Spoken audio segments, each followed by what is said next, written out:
Bismillahirrahmanirrahim. Assalamu alaikum, my dear students. I am Dr. Mateen, Department of Physics, Islamia College, Peshawar. Students, today we are going to study MCQs regarding chapter number 10, which is thermodynamics. Okay. The first MCQ is when a cycle tire suddenly bursts, the air inside the tire expands and rushes out. This process in the language of thermodynamics is known as। याद रखिए, जब cycle का tyre burst out हो जाता है, फट जाता है, तो इस प्रोसेस में कूलिंग इफेक्ट इज प्रोड्यूस्ड। तो कूलिंग इफेक्ट का मतलब है कौन सा प्रोसेस? कूलिंग इफेक्ट का मतलब है adiabatic process. Okay, this is adiabatic process. ठीक है, जब साइकिल का टायर सडनली बर्स्ट आउट हो जाता है, तो सडन एक्सपेंशन का मतलब है कूलिंग इफेक्ट। याद रखिए, एडियाबैटिक एक्सपेंशन प्रोसेस में the cooling effect is produced और एडियाबैटिक कंप्रेशन प्रोसेस में the heating effect is produced. इसमें कौन सा ऑप्शन सही है? Option B is the correct option. अच्छा, एमसीक्यू नंबर 2 है the internal energy of a fixed mass of an ideal gas depends on। ठीक है, ये ईटा 2013 में आया है। ठीक है, और 2014 में भी इंटरनल एनर्जी। देखिए, हमने बार बार पढ़ा है कि इंटरनल एनर्जी जो है it is a function of temperature.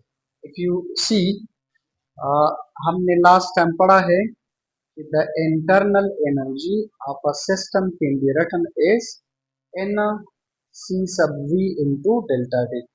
So when mass is fixed, इसका मतलब है नंबर ऑफ मोल्स फिक्स्ड है, और c sub v का मतलब है specific heat at constant volume। It means change in temperature is responsible for change in internal energy। याद रखिए, internal energy is a function of temperature। तो question ये है कि इंटरनल एनर्जी जो है वो किस चीज पर डिपेंड करती है। ऑप्शन ए में लिखा है pressure but not volume and temperature. यानी इस ऑप्शन का मतलब है कि प्रेशर पर डिपेंड करती है, वॉल्यूम और टेम्परेचर पर ना। देखिए, टेम्परेचर पर डिपेंड करती है, तो ऑप्शन नंबर जो ए है ये गलत है। बी में लिखा है temperature but not pressure and volume, और देखिए इधर लेते हैं volume but not pressure and temperature, और डी में लेता है pressure and temperature but not volume. याद रखिए, इसका सही ऑप्शन है टेम्परेचर। ठीक है, internal energy according to this equation is a function of temperature because change in temperature is responsible for change in internal energy. तो सही ऑप्शन है ऑप्शन बी। अच्छा, MCQ नंबर 3 है the internal energy of a system is. The internal energy of a system is. याद रखिए, internal energy का मतलब है total kinetic energy and plus potential energy.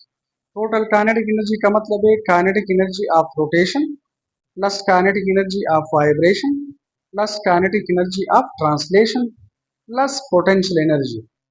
तमाम काइनेटिक एनर्जीज और पोटेंशियल एनर्जी के सम को हम इंटरनल एनर्जी कहते हैं। ठीक है, ये हमने बार बार पढ़ा है। तो अब आप लोग देखें, ऑप्शन ए में लिखा है the total change in momentum. तो फॉरगेट अबाउट दिस, क्योंकि energy is a scalar quantity, momentum is a vector. Forget about this option A. B में लिखा है the sum of kinetic and potential energies of the molecules of the system. तो याद रखिए, हमारे पास सही option है ऑप्शन बी। और अच्छा देखें, MCQ नंबर 4 है which of the following is not a state variable। which of the following is not a state variable।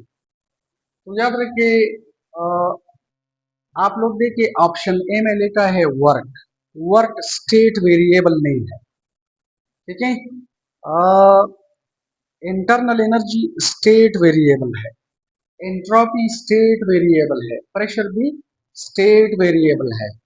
If you remember state variable का मतलब ये है, जिस तरह हमने फर्स्ट लॉ ऑफ थर्मोडायनामिक्स में पढ़ा था कि जब आप किसी सिस्टम को हीट सप्लाई करें, ठीक है, तो इंटरनल एनर्जी बढ़ जाती है and the work is done, यानी हीट आ जाता है, the work is done, system के अंदर क्या रह जाता है, इंटरनल एनर्जी।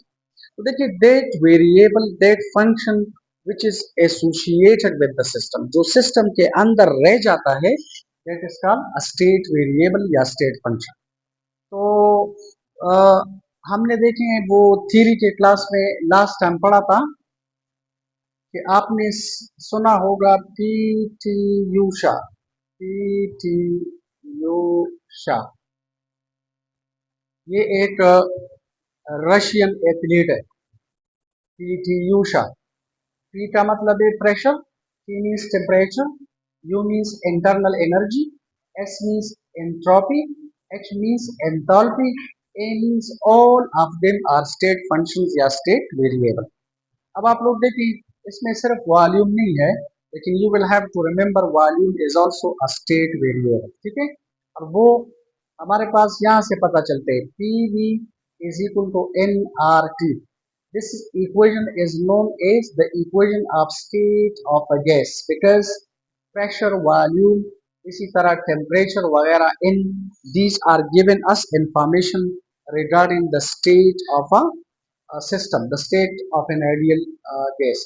तो याद रखिए हमारे पास जो वर्क है ये स्टेट वेरिएबल नहीं है, internal energy is a state variable, entropy is a state variable, और pressure is also a state variable. तो सही ऑप्शन है ऑप्शन ए। और रिमेंबर हीट और work, these are not state functions, these are path functions, बाकी जो है they are state functions. अच्छा, एमसीक्यू नंबर 5 है, identify the state variables, identify the state variables given below.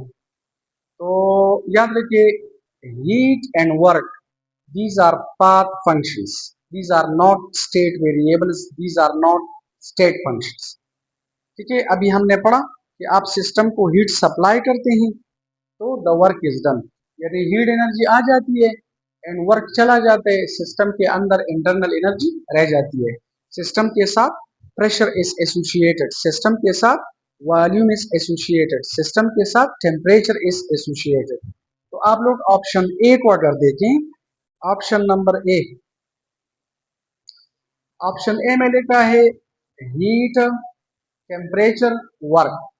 तो देखिए क्यू, टेम्परेचर और वर्क, ठीक है। देखिए इसमें हीट और वर्क है, तो हीट और वर्क स्टेट वेरिएबल्स नहीं है, ऑप्शन ए गलत है। इधर आप देखिए प्रेशर, टेम्परेचर, इंटरनल एनर्जी, इसमें ना हीट है और ना वर्क है। इधर आप देखिए हीट एंड वर्क, इधर हीट है, तो ऑप्शन ए गलत है, सी गलत है और डी भी गलत है। सही ऑप्शन है बी, हमारे पास सही ऑप्शन है ऑप्शन बी। प्रेशर, टेम्परेचर और internal energy, they are state variables, जिस तरह हमने पढ़ा पी टी यू शा। तो प्रेशर, टेम्परेचर और internal energy are state variables. अच्छा देखें, the energy absorbed as a heat by an ideal gas in case of isothermal process is equal to the energy absorbed as heat by an ideal gas in case of isothermal process is equal to uh, if you see this is very simple.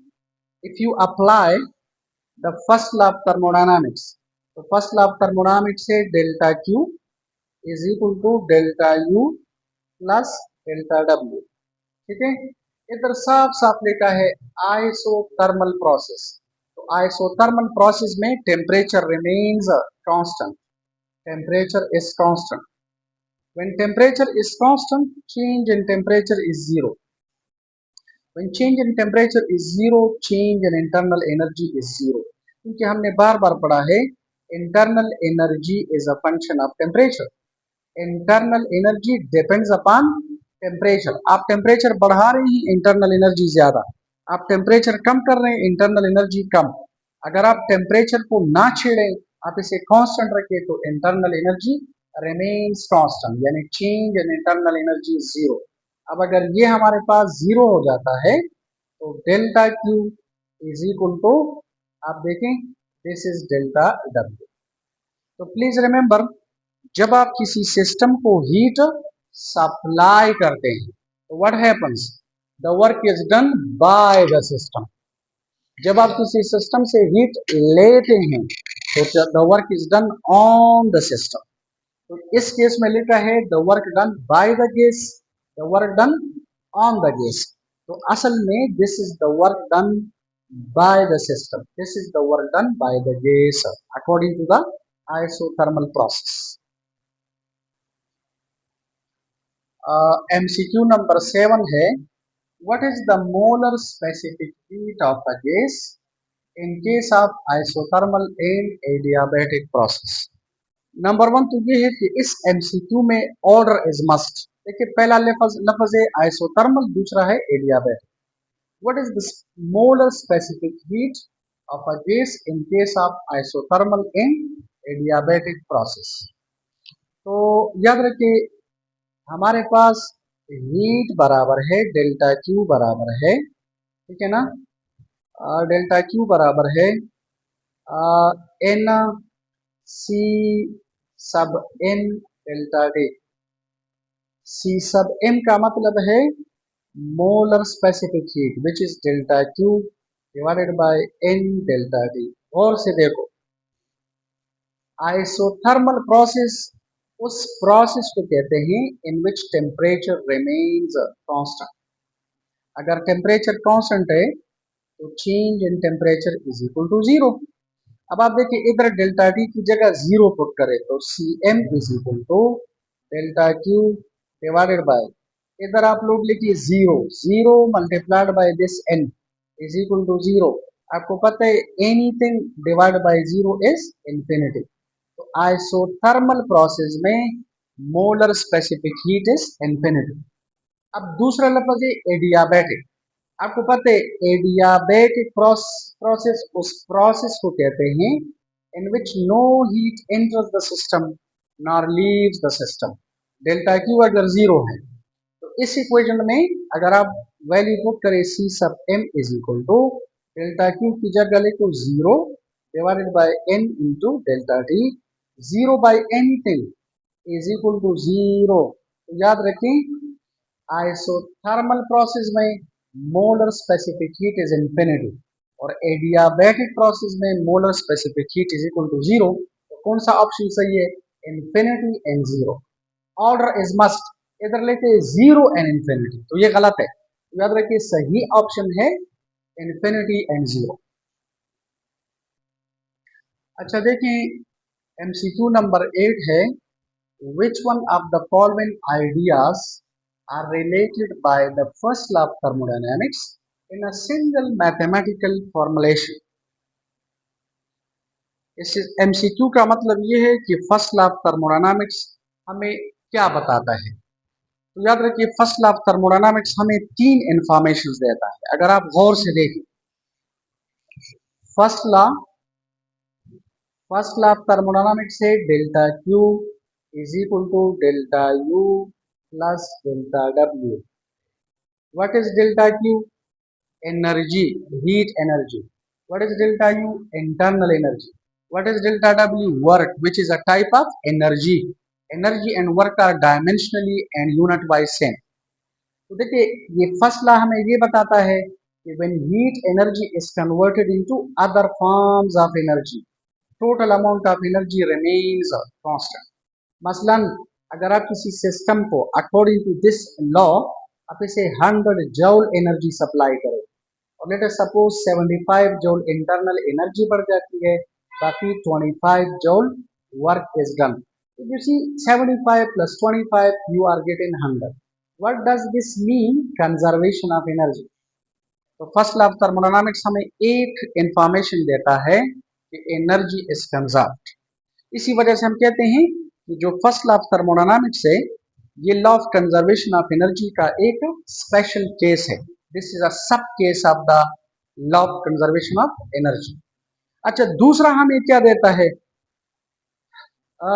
देखिए, अगर आप लोग यहां से देखिए, internal energy बराबर है delta Q minus delta W. If you see, heat आ जाता है सिस्टम के अंदर and the work is done. अगर किसी सिस्टम के अंदर सपोज 100 जूल हीट आ जाता है, क्लियर, और 25 जूल वर्क इज डन, तो सिस्टम के अंदर क्या रह जाता है? सिस्टम के अंदर 75 जूल इंटरनल एनर्जी रह जाती है। Therefore first law of thermodynamics हमें ये बताता है कि internal energy is a state function. Internal energy is a state function. और दूसरी बात यह है कि अकॉर्डिंग टू दिस लॉ, अगर आप लोग किसी सिस्टम को हीट सप्लाई करें, तो when the heat enters the system, तो याद रखें फिर इसे हम हीट नहीं कहते, then it becomes the internal energy of that particular system. तो देखें, फर्स्ट लॉ हमें नंबर 1 ये बताते, the existence of internal energy is a state function. The existence of internal energy is a state function. First law हमें ये बताता है कि इंटरनल एनर्जी स्टेट फंक्शन है, नंबर 1। नंबर 2 हमें ये बताता है the principle of conservation of energy, energy is conserved. और नंबर 3 हमें ये बताता है कि definition of heat is energy in transit. याद रखिए, हीट को हम तब हीट कह सकते हैं when it is in transit. Transit लफ्ज का मतलब है मोशन। जब हीट एक बॉडी से दूसरी बॉडी की तरफ फ्लो करता है, इसे हम हीट कहते हैं। जब दूसरी बॉडी के अंदर, सिस्टम के अंदर एंटर हो जाते हैं, फिर इसे हम हीट नहीं कहते, फिर इसे हम इंटरनल एनर्जी कहते हैं। तो याद रखिए, कौन सा ऑप्शन सही है? All of the above. Option D सही है। शाबाश, ऑल ऑफ द अबव। देखें, ऑप्शन डी सही है। तो फर्स्ट लॉ ऑफ थर्मोडायनामिक्स हमें 3 इंफॉर्मेशन देता है। अच्छा, एमसीक्यू नंबर 8 है, the mathematical equation delta Q is equal to delta U shows which one of the following processes. So look it, it's very simple. हमारे पास फर्स्ट लॉ ऑफ थर्मोडायनामिक्स से delta Q is equal to delta U plus delta W। हमने बार बार पढ़ा है कि अगर डेल्टा Q जीरो है adiabatic process, delta U zero है isothermal process, delta W zero है आइसोकोरिक प्रोसेस। आइसोकोरिक प्रोसेस में देखिए, डेल्टा Q अगर आप लिखिए delta U plus delta W का मतलब है पी डेल्टा V। तो याद रखिए, आइसोकोरिक प्रोसेस में volume remains constant, it means change in volume is zero. If the change in volume is zero, the work is zero, and therefore delta Q बराबर होगा delta U। तो please remember, अगर delta Q delta U के बराबर है, ये तब possible है when delta W is zero। Delta W zero तब पॉसिबल है when वॉल्यूम remains constant। अगर वॉल्यूम कांस्टेंट है, तो ऐसे प्रोसेस को वी कॉल आइसोकोरिक प्रोसेस। तो याद रखें, ऑप्शन नंबर ए सही है। Isobaric process, isothermal process, adiabatic process. तो सही ऑप्शन है आइसोकोरिक प्रोसेस, ये वाला सही है। ठीक है, शाबाश। एमसीक्यू नंबर 9 है, the energy absorbed is heat by an ideal gas for an isothermal process is equal to. ठीक है, तो याद रखिए, ये एमसीक्यू एक दफा हमने पढ़ा, लेकिन ये आया है मेडिकल 2015, क्वेश्चन नंबर 59। तो देखें, the energy absorbed is heat by an ideal gas for an isothermal process. तो in case of isothermal process, अगर आप सिस्टम को हीट सप्लाई करें,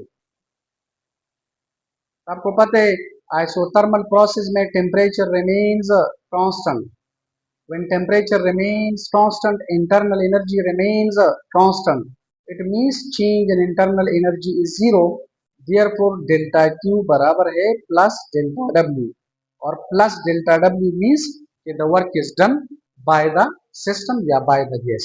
तो याद रखिए in this case the work is done by the gas, option A सही है। MCQ नंबर 10 है, in an adiabatic process there is no, medical 2015 question number 48। In any adiabatic process there is no, तो इधर लिखा है work done, exchange of heat, change in temperature, change in internal energy। तो आपको पता है adiabatic process का मतलब है a process in which no heat enters the system nor leaves the system। ऐसा प्रोसेस जिसमें हीट एक्सचेंज जीरो हो, डेल्टा क्यू जीरो हो। A process in which delta Q is zero, यानी in which there is no heat exchange, there is no exchange of heat, ठीक है, that is called adiabatic। तो option B सही है। 11 में लिखा है, if an ideal gas is allowed to expand adiabatically, the work done by the gas is equal to, ठीक है, तो it's very simple, you have to straightforwardly apply the first law of thermodynamics like this, delta Q is equal to delta U plus delta W। देखिए adiabatic process उस process को कहते हैं in which there is no exchange of heat, this is delta U plus delta W। In other words delta W is equal to minus delta U। आप लोग गौर से देखें, this negative sign shows a decrease in internal energy, this negative sign shows decrease in internal energy, यानी adiabatic expansion process में internal energy decreases, तो वो energy कहां पर चली जाती है, that is converted into work. तो लिखा है if an ideal gas is allowed to expand adiabatically, यानी डेल्टा क्यू अगर जीरो है, the work done by the gas is equal to, देखें, लॉस इन इंटरनल एनर्जी। तो याद रखें in this case option A is correct, the loss of internal energy. MCQ number 12 है, the amount of heat required to raise the temperature of 10 moles, this is n, small n, of water from 70 Kelvin to 80 Kelvin। 80 Kelvin minus 70 Kelvin, the change in temperature delta T is 10 Kelvin, और molar specific heat capacity of water हमें given है। हमने क्या calculate करना है, the amount of heat required to raise the temperature, यानी we have to calculate delta Q. हमने delta Q calculate करना है, तो हमारे पास एक फार्मूला है, लोकेट। फार्मूला ये है कि डेल्टा क्यू बराबर है N C sub N into delta T. This is very very simple, delta Q बराबर है इन कितना है 10 मोल्स, दिस इज 10 मोल, और मोलर स्पेसिफिक हीट हमें गिवन है, this is 75.24 and joule per mole into kelvin, और the change in temperature is 10 kelvin. 70 to 80 means 80 minus 10 70, तो this is 10। Clear? तो आप लोग देखिए ये मोल इस मोल के साथ कैंसिल, और ये केल्विन केल्विन के साथ कैंसिल, और 10 टेंस आर आप लोग लिख सकते हैं 100, और दिस इज 75.24 जूल। इस पॉइंट के लिए नीचे 100 लिखो, ये 100 इसके साथ कैंसिल करो, तो 7524 जूल। तो कौन सा ऑप्शन सही है, ऑप्शन नंबर बी सही है।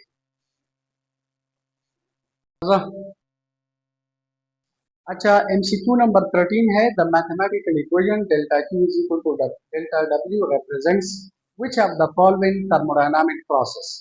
तो याद रखिए दिस हैज बीन डन, ठीक है, ये पहले हुआ है, कि अगर डेल्टा क्यू डेल्टा डब्ल्यू के बराबर है, नहीं, दिस हैज नॉट रिपीटेड। देखें इस तरह है, वो आइसोकोरिक प्रोसेस था, वो delta Q is equal to delta U था। हमारे पास डेल्टा क्यू बराबर है delta U plus delta W. और से देखो, इसमें डेल्टा यू एब्सेंट है, डेल्टा यू जीरो है। तो याद रखिए डेल्टा यू जीरो का मतलब है कि इंटरनल एनर्जी इज कांस्टेंट।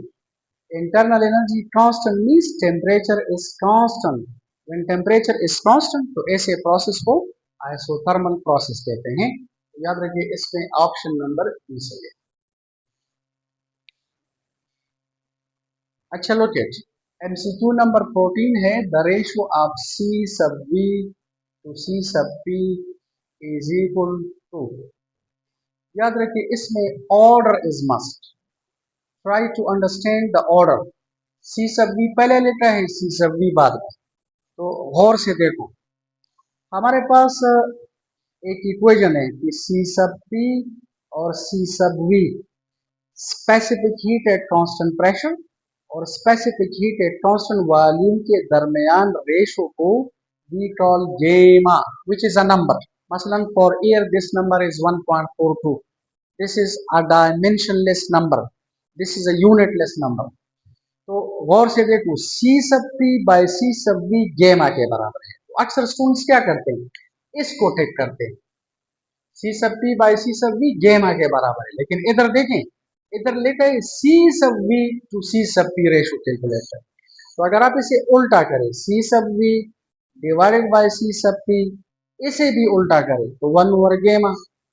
अब अगर किसको थोड़ी बहुत मैथमेटिक्स या फिजिक्स आ जाती है तो फिर वो इसे क्लिक करता है। लेकिन याद रखें, इस गेमा का पावर नीचे 1 है, अगर ये ऊपर चला जाए तो गेमा पावर -1। तो याद रखिए ये भी सही है और ये भी सही है, तो सही ऑप्शन है बोथ बी एंड सी। तो ऑप्शन डी इज करेक्ट। अच्छा लिखा है, two bodies are said to be in thermal equilibrium if they have the same.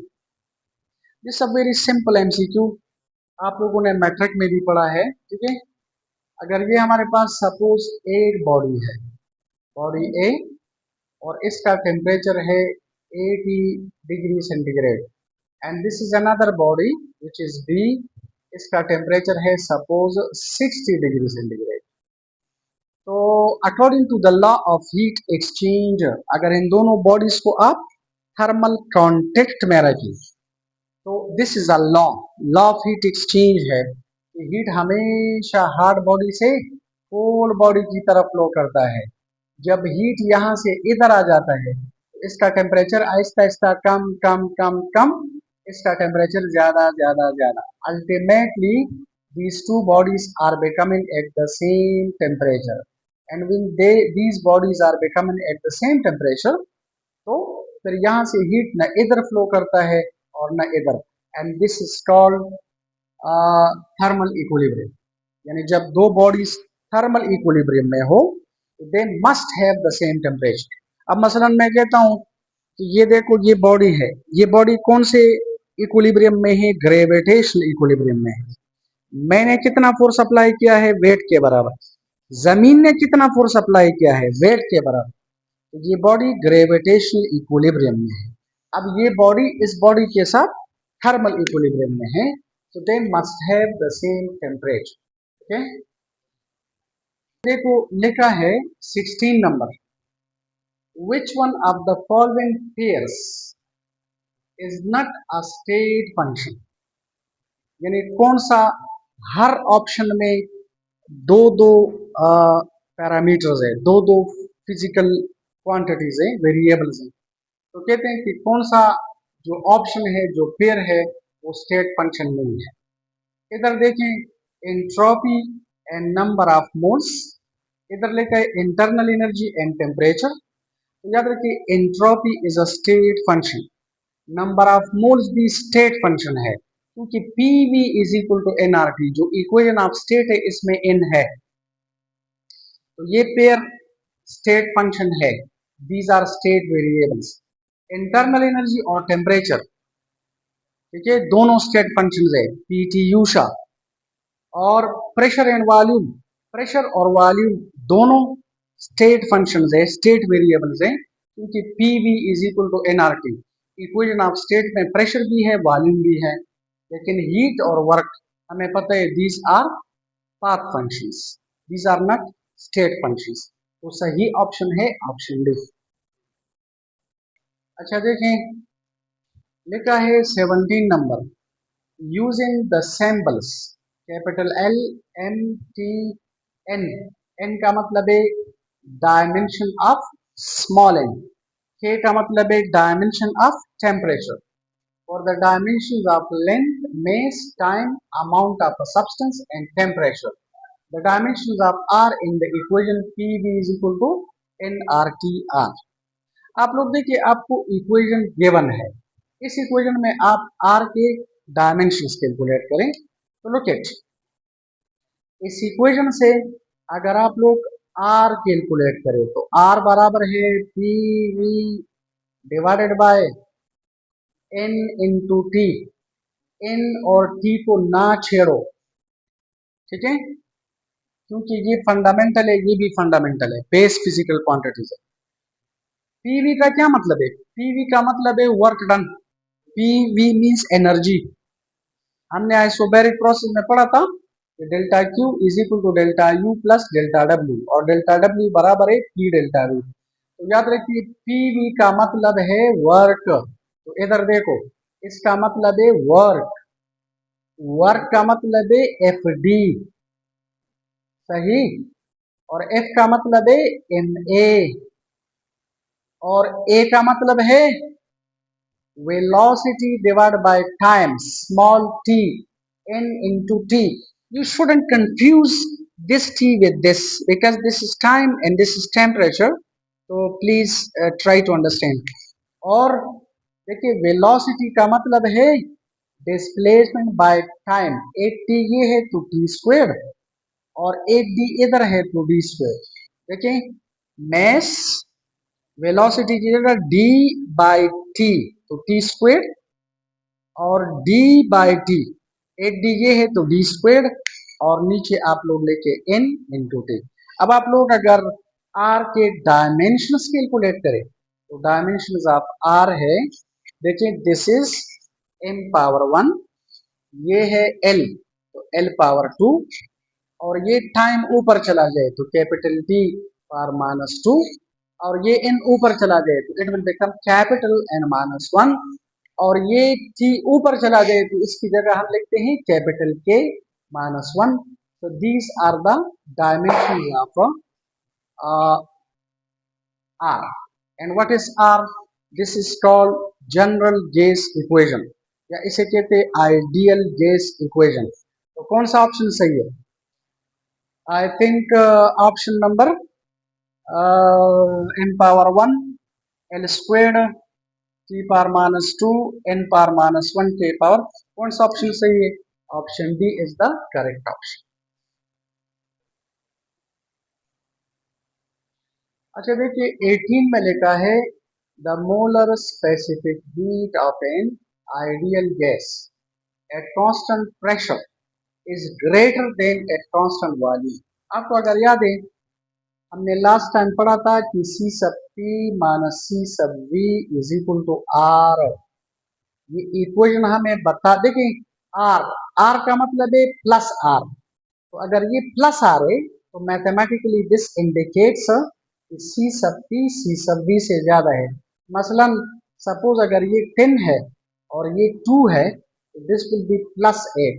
तो प्लस का मतलब है कि 10 जो है ये इस 2 से 8 टाइम ज्यादा है, मतलब बाई प्लस 8 ज्यादा है। It means 10 is greater than 2, यानी सी सब पी इज ग्रेटर देन सी सब पी।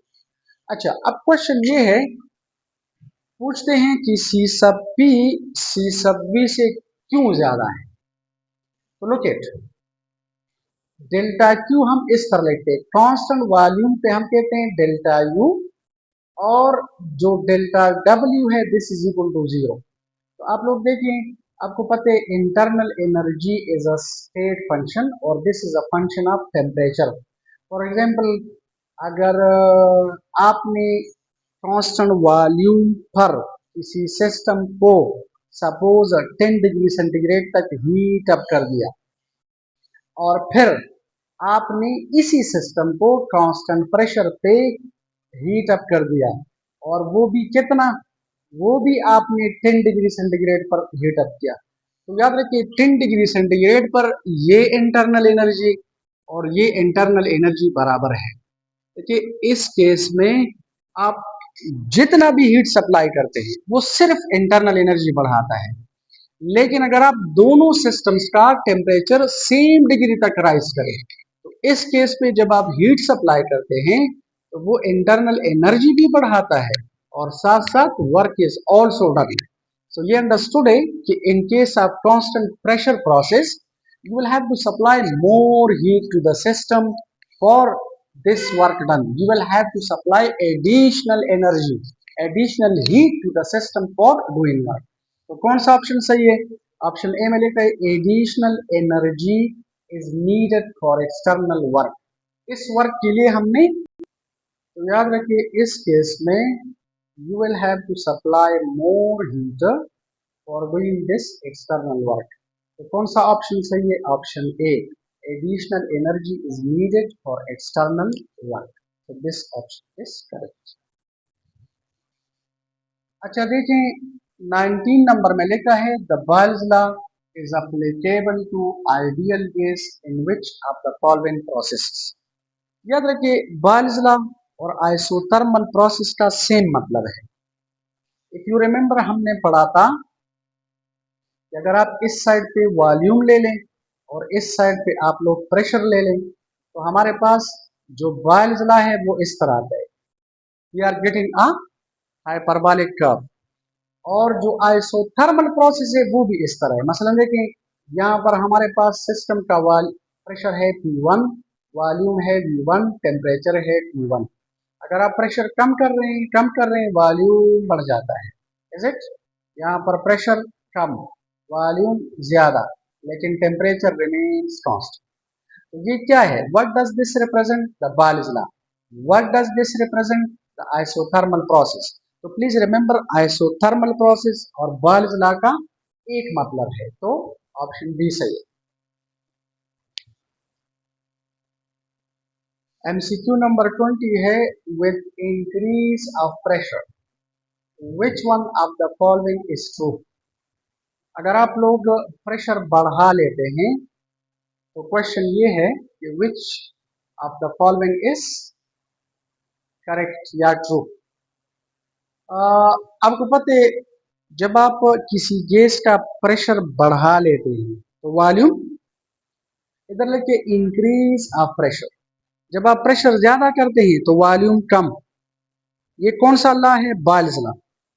लेकिन जब आप लोग प्रेशर बढ़ा लेते हैं तो टेम्परेचर बढ़ जाता है according to the Charles law.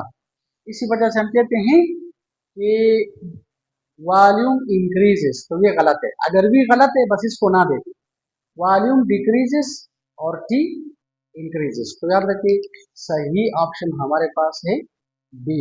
जब आप प्रेशर बढ़ा लेते हैं तो वॉल्यूम डिक्रीजेस। मसलन देखिए ये हमारे पास एक पार्टिकुलर कंटेनर है, this has got for example a gas, ठीक है, इसका वॉल्यूम इतना है। अगर आप प्रेशर ज्यादा करें, मसलन पहले प्रेशर था P, अब प्रेशर आप स्मॉल p से ज्यादा करें तो वॉल्यूम जो है वो कम हो जाएगा। पहले अगर वॉल्यूम था टोटल V तो अब ये volume V minus I right it delta P, I right here, ठीक है। तो जब आप प्रेशर ज्यादा करें तो वॉल्यूम कम हो जाता है, लेकिन आपको पता है जब आप प्रेशर बढ़ा लेते हैं तो टेम्परेचर बढ़ जाता है। मसलन आप साइकिल के टायर को हवा भरते हैं, हवा देते हैं, you are compressing the air, you are compressing the air.